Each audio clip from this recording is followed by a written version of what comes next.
I love coming to these events just because it's a little bit like a therapy session, because I think we're all asking the same questions and we're all a little bit scared about what this journey is. And then you get together, you talk to people, and you find out that we're kind of all in it together. So it makes me feel good. I would say the other thing is, what I've noticed is we're kind of in a bubble a little bit, because we're always talking about AI at our companies. We're kind of at the forefront of it. But when you go a little bit outside of this bubble, you find that people really don't know what AI is about. I heard people talking a little bit about agents, and like people don't like the word agentic, and I think it's, the definition, we're trying to figure it out. But we just had our Build conference recently, and people were coming up to the booths and asking, can you tell me what an agent is? Can you tell me what tool calls are? What are these new protocols that are going? What's MCP? What's A to A? Like, these are things that we are moving at hyper speeds at, I think, at all of our companies, but others aren't. So I'm glad that we're here, because I think we're enabling a lot of companies to use this technology to do better, be better, more efficient, things like that. Again, my name's Piyush Mangalick, and I help head up our applied engineering team within CoreAI at Microsoft.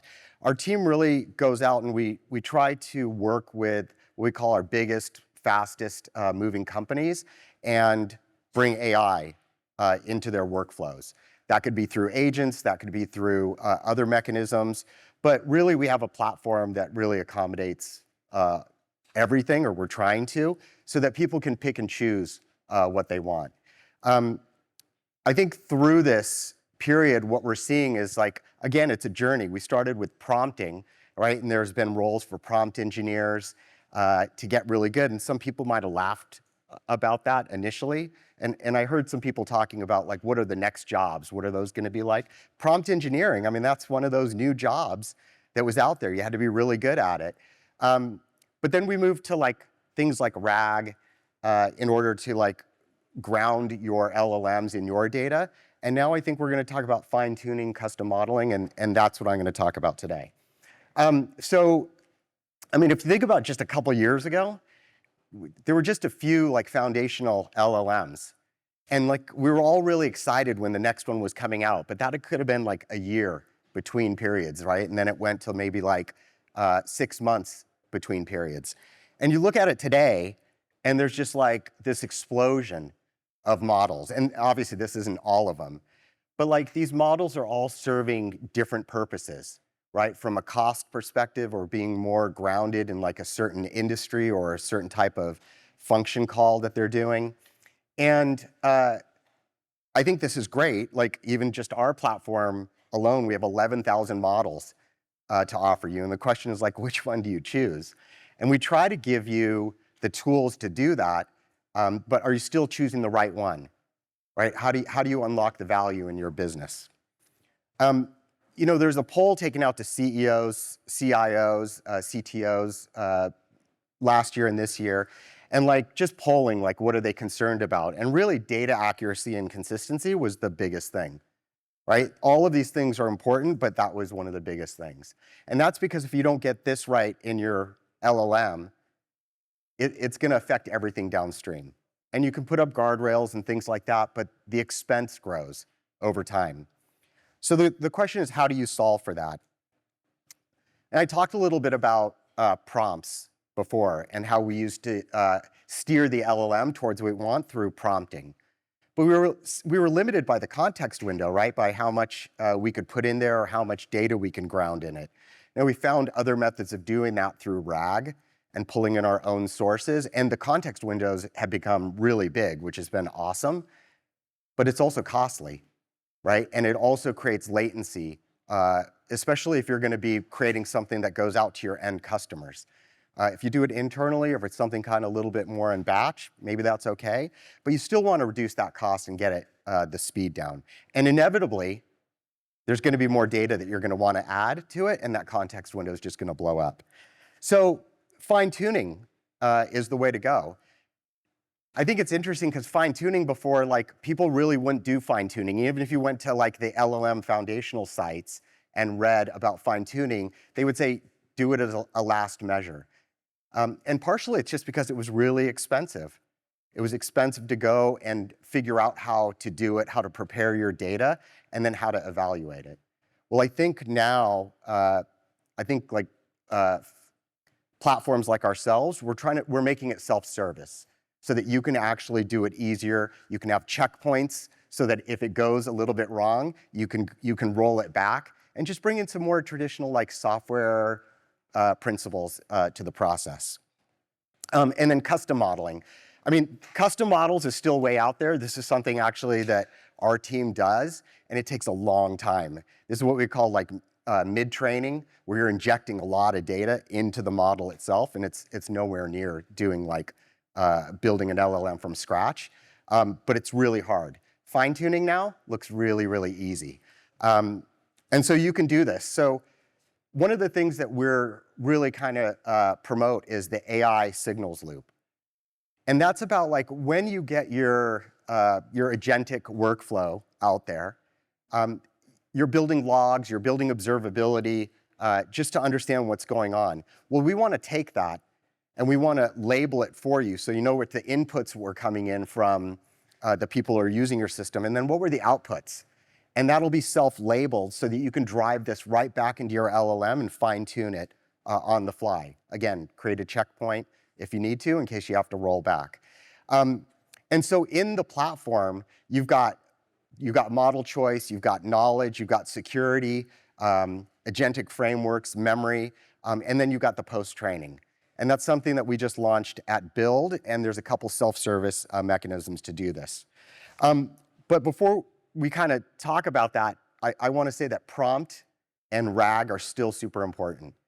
And really, on the journey, don't go to fine-tuning right off the bat because you think that you have all this great data and you want to go and do some post-training. You still have to figure out how you can do it by prompting it first, seeing what the evaluations churn out, because you have to have a really good evaluation framework at hand, and then bring RAG and your grounded data into the process. If you get that to a good point, then you're probably at a point where you can start thinking about fine-tuning. And so a couple different methods. I'm only going to touch on 3 different methods. The first 2 are methods that you can do on our platform, and you can self-serve. So there's supervised fine-tuning. If you look from left to right or this way going across, that is the easiest one to do. It's also the one that's going to affect the LLM the least, right? It's very minor. And it's really good for like kind of changing the tone of the writing or the output. And this could be important for you. And I think here's an example. There was a mortgage disbursement firm, and they wanted to use this to kind of change just the accuracy ever so much in how they did their parsing. And so supervised fine-tuning is really good for this. You have to prepare your data, though, for supervised fine-tuning, so there's an effort. And if you don't prepare your data exactly right, it's going to skew or bias the results of what your fine-tuning is. So just something to be wary about. While we're making it easier, you still are going to have your experts in understanding like what your outcomes are, and then also how to prepare it. Reinforced fine-tuning, just going along the spectrum, that goes and it can change the model a little bit more. And actually, when I say change the model, I want to be clear. You're not taking any data out. You're just biasing the LLM into like what it's actually going to produce. So you're not pushing any data out with these. But in the reinforced fine-tuning, you can go a little deeper. And I'll talk about this a little bit more later. But there's a legal firm that we worked with, and they used RFT in order to actually evaluate contracts. And with reinforced fine-tuning, unlike supervised, you use a reward system. And maybe some of you have heard this, but like use a reward system in order to say whether the output was good or not. And we have built in what are called graders to check on what the outputs are, but you can also bring your own grader. It's a little bit more work, but if you've got if you have a situation that doesn't meet what the graders that we're already offering, you can actually build your own. And then at the very far side is full weight fine-tuning. And that one's going to take a long time. That's where you're changing a lot of parameters in the model, but you can get some really, really big results. And I'll go into a little bit more detail on that. So that last one was a healthcare company, And they used X-ray images in order to go and do a full fine-tuning on the 4.0 model. And with that, they saw 109% increase in quality.